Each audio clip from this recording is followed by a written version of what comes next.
안녕하세요. 얼마 전 타원한 30대 초반의 여성입니다. 저보다 3살 많은 남자친구와는 직장 동기로 만났어요. 당시 저는 대학원을 마치고 입사한 상황이었고, 남자친구는 군대도 다녀오고 아예 다른 분야에서 일을 하다가 진로를 바꿨다고 했지요. 그 해에 회사에서 사람을 몇 명 안 뽑기도 했고, 제가 일하던 부서가 워낙 일이 바쁘기도 해서 어쩌다 보니 남자친구에게 초반부터 의지를 많이 했네요. 그렇게 얼마간은 친한 동기 사이로 지내다가 자연스레 연인 사이가 되었습니다. 그리고 작년 여름에 남자친구 입에서 결혼 이야기가 나왔지요. 남자친구를 진지하게 만나고 있던 건 맞지만 저는 일에 대한 욕심도 있었기에 결혼은 30 중반쯤 하고 싶었던 게 사실이에요. 하지만 남자친구는 하루빨리 결혼을 해서 가정이 주는 안정감을 느끼고 싶다 했지요. 그리고 지금에서야 곰곰이 생각해보니 남자친구가 만날 때마다 어찌나 적극적으로 결혼 타령을 해댔던지 나중에는 제가 약간 세뇌가 돼버렸던 것 같기도 하네요. 본격적으로 결혼 이야기가 오간 건 아마 작년 10월쯤이었을 거예요. 날씨가 좀 쌀쌀해졌다 싶었을 무렵 시댁에 인사를 드리러 갔던 기억이 나거든요. 사실 시댁에 가기 전에 남자친구로부터 어느 정도 시댁에 대해 들은 이야기가 있었기 때문에 큰 기대 같은 건 없었습니다. 일단 제 배경부터 이야기해보자면 저희 아버지는 여대 교수시고 어머니는 전업주부세요. 아버지와 결혼하시기 전에는 잠깐이나마 화가로 활동하셨는데 저를 임신하시면서 이후로는 취미생활로만 그림을 그리고 계시지요. 그리고 저희 친가 쪽이 예전부터 재산이 꽤 있는 집안으로 알고 있습니다. 그래서 저희 부모님도 저도 오늘날까지 이래저래 경제적으로 어려움 없이 살았고 큰 사건 사고나 이변이 있지 않는 한 앞으로도 그렇지 않을까 싶어요. 반면 남편의 배경은 절대로 제가 잘났다거나 특별하다는 이야기는 아닙니다만 저에 비하면 긍정적인 상황은 못 되었네요. 일단 아버님께서는 젊은 시절에는 공직에 계셨다고 들었는데 무슨 연유인지는 모르지만 몇 년 전 스스로 관두셨다 들었습니다. 이후로는 아는 분 건설사무소에서 이것저것 일을 도와주고 계시다 했고요. 어머님의 경우 어머님 아버님이 사시는 동네에서 작은 미용실을 하고 계십니다. 참고로 두 분이 살고 계신 집은 자가가 아니라 전세인데 남자친구 말로는 보증금만 2억이 넘는 빌라기 때문에 두 분이 원하기만 하면 언제든 수도권 아파트 정도는 살 수 있다고 하더라고요. 물론 이 이야기를 들을 때 저는 속으로 요새 수도권에 2억으로 살만한 아파트가 있긴 한가 싶기도 했고 또 그렇다고 두 분에게 빚이 있는지 없는지 남자친구가 제대로 알고는 있는 건가 궁금하기도 했지만 제 재산도 아니고 그렇다고 남자친구의 재산도 아니고 무려 남자친구 부모님의 재산인데 제가 나서서 이러쿵저러쿵 말하는 게 예의는 아니다 싶어서 혼자 생각만 하고 말았네요. 아무튼 시댁의 사정을 어느 정도 알다 보니 인사를 드리러 가던 날도 크게 기대가 있던 건 아니었어요. 그럼에도 불구하고 처음 시댁에 인사를 드리러 간 날 어머님의 첫마디가 따로 도와줄 형편은 안 된다였을 땐 솔직히 기분이 좋지는 않았네요. 하지만 어머님 말씀이 해주는 게 없으니 당신도 저한테 바라는 게 없다며 그저 저희 둘이서만 알콩달콩 잘 살면 그걸로 만족하신다고 하더라고요. 그래, 바라는 것도 없으시다 하니 서운해하지는 말자 그렇게 생각했네요. 이후로 남자친구와 상의 끝에 이렇게 된 이상 이참에 허례허식은 생략하자 했습니다. 남자친구가 따로 집을 해오는 것도 아닌 만큼 서로 예산에 맞춰서 집도 전세든 월세든 구하고 혼수도 적당한 선에서 해결하자고요. 또한 저는 평소에 액세서리를 좋아하는 편도 아니어서 이참에 예단하고 예물도 생략하자 했습니다. 그리고 그때는 남자친구도 흔쾌히 그렇게 하자 했고요. 그리고 이 모든 이야기가 상견례 자리에서도 다시 한번 나왔고 양쪽 집안 부모님 모두 저희 둘의 의견을 존중해 주기로 하셨습니다. 그런데 며칠 뒤 제 연락처는 어떻게 아신 건지 어머님께서 연락을 다 해오셨더라고요. 저한테 따로 할 이야기가 있으시다며 회사 근처에 왔으니 저녁 식사라도 같이 하자시대요. 그런데 솔직히 저는 어머님을 따로 혼자서 뵙고 싶지는 않았어요. 그래서 남자친구에게 같이 나가자 했는데 남자친구가 할 일이 많아서 오늘은 무조건 야근을 해야 한다고 안 된다 하더라고요. 그래서 그러면 어머님께 나도 야근이라고 말하겠다고 하니까 남자친구가 정색을 하면서 그래도 어머님이 따로 할 이야기가 있다고 하시지 않냐며 죄 지은 것도 없는데 왜 피하냐고 그러더라고요. 물론 죄 지은 거에 없었지만 어색할 것 같기도 했고 남자친구는 그런 저를 달래며 이참에 둘이 친해지면 좋지 않겠냐고 기분 좋게 나가달라 하대요. 남자친구가 정말이지 한껏 서운한 표정을 지으면서 사정을 하니 계속 싫다고 고집을 피우기도 어렵고 그렇게 회사 앞 식당에서 어머님을 만나 저녁을 먹었습니다. 후식을 기다리고 있는데 어머님께서 먼저 말문을 여시더라고요. 당신이 곰곰이 생각해봤는데 그래도 저한테 아무것도 안 해주자니 마음이 편치가 않으시답니다. 그러면서 뜬금없이 다이아 반지를 해주겠다고 하시는 거예요. 저는 이미 남자친구랑 받은 결혼 반지도 있었고 그래서 괜찮다고 급구사양을 했습니다만 어머님이 어른이 준다 하면 감사합니다 하고 받는 게 예의라고 나중엔 급기에 화까지 내시대요.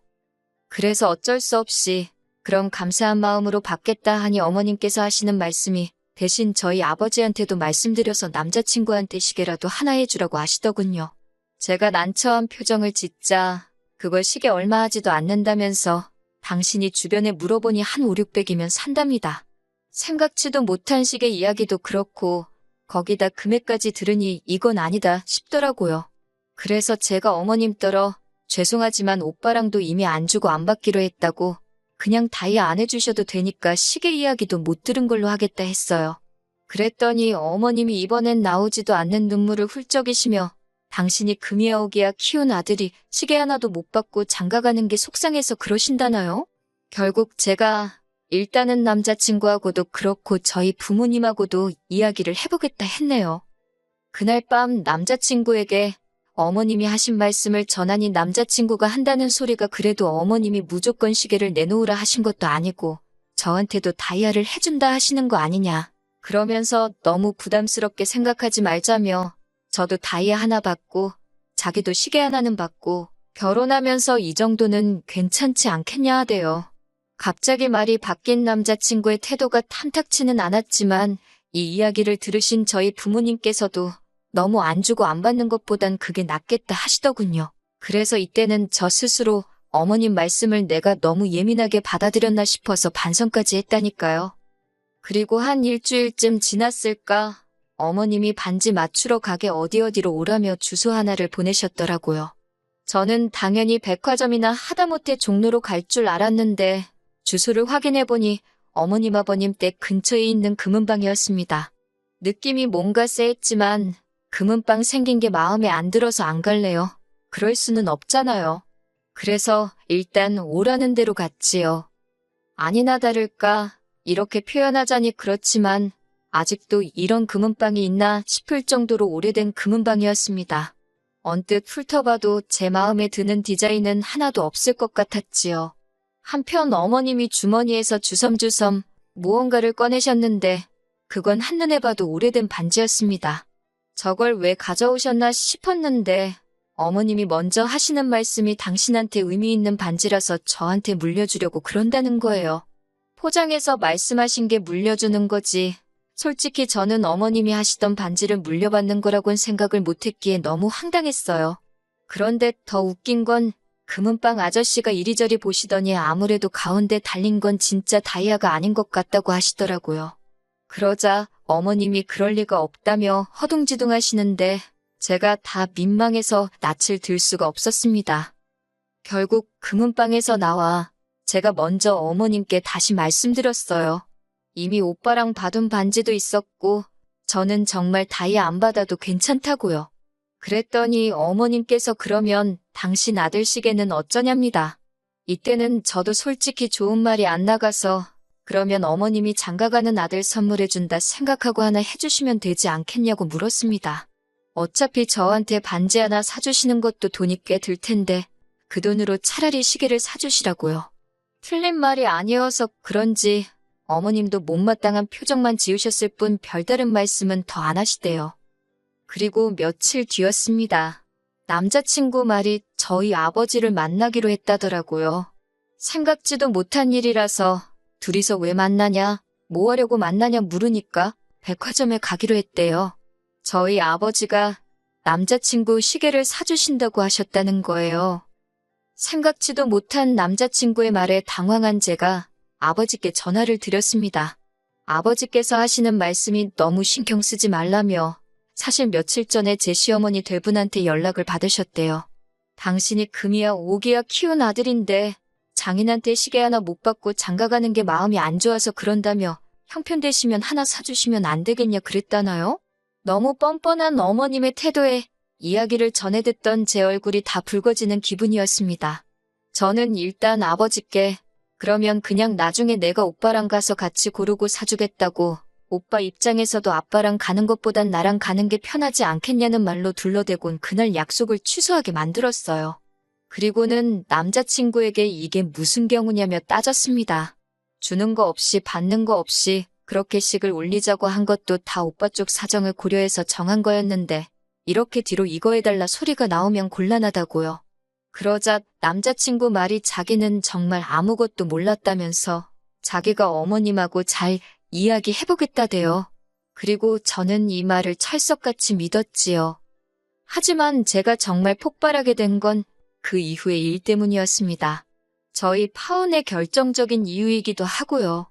시계 사건 이후로 어머님은 제가 기어이 그 시계 하나 안 해주려고 용을 썼다는 식으로 저를 치사한 사람으로 몰아가셨고 저는 저대로 어머님의 뻔뻔한 태도에 학을 뗀 상태였어요. 그 와중에 식장 이야기가 나왔는데 어머님이 자꾸 당신 동네에서 가까운 웨딩홀을 고집하시더라고요. 하지만 객관적으로 봐도 저희 부모님 하객이 월등히 많은 상황이었기에 아버지께서 어머님 아버님께 양해를 구하고 호텔에서 식을 올리자 하셨습니다. 대신 결혼식과 양가 하객들 식비는 저희 쪽에서 전부 부담하겠다 하셨고요. 그런데 이 이야기를 들으신 어머님께서 저더러 얘기 좀 하자 하시더니 하신다는 말씀이 당신이 아무리 생각해봐도 호텔 내식이라니 그거야말로 허례허식 같답니다. 그러면서 저더러 부모님을 잘 설득해서 결혼식은 적당한 데서 올리고 대신 현금 해단으로 생각하고 1,000만 원만 달라시대요. 진짜 커피 한잔 하면서 이야기를 하던 중이었는데 하마터면 어머님 얼굴에다 그 커피 뿜을 뻔했네요. 저는 간신히 커피를 삼키고 어머님께 갑자기 무슨 예단비를 말씀하시는 거냐 그렇게는 못 해드린다 했습니다. 그랬더니 어머님이 하는 소리가 당신 주변에서는 며느리 들어온다 하면 핸드백 사다 안기고 밍크 사다 입혀주고 그런다나요.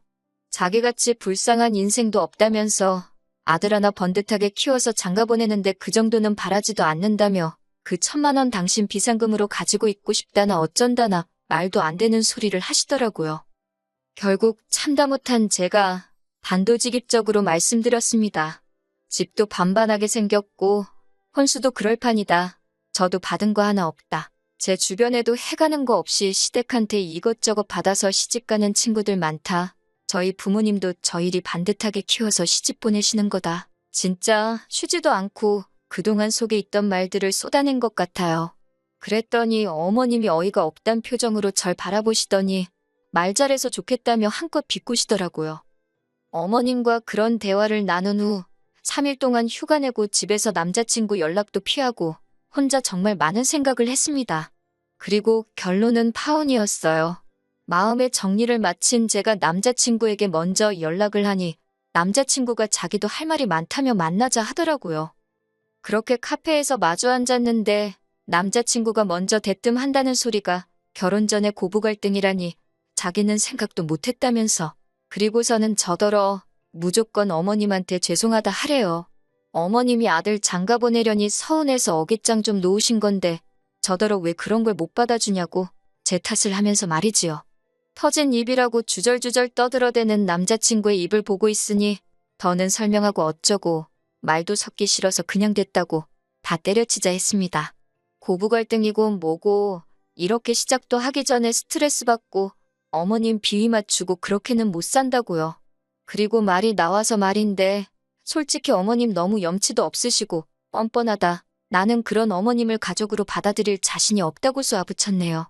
내가 뭐가 아쉬워서 이 꼴 저 꼴 다 봐가며 오빠랑 결혼을 해야겠냐고 전부 다 없던 일로 하자 했어요. 그랬더니 남자친구도 속된 말로 지가 지금 발 뻗을 자리가 아닌 걸 알았는지 갑자기 제가 자기 말뜻을 오해한 것 같다며 저를 붙잡대요. 자기가 겉으론 어머님 편을 드는 것 같아도 마음속엔 저 하나뿐이라나 어쩐다나. 하지만 남자친구의 찌질한 모습에 그나마 남아있던 정도 떨어지고 마음이 훅 식어버렸지요. 솔직히 파혼을 하고도 같은 사무실에서 매일같이 얼굴을 마주하게 되니 정말 고역이더라고요. 그래서 똥이 무서워서 피하냐 더러워서 피하지 정말 그 생각 하나로 이직 준비를 했고 다행히 다음 주부터는 새로운 회사로 출근하게 되었습니다. 지금 다니는 회사보다 더 좋은 조건으로 가는 거니 그림도 나쁘지 않고요. 새해에는 저한테 좋은 일만 있으면 좋겠습니다.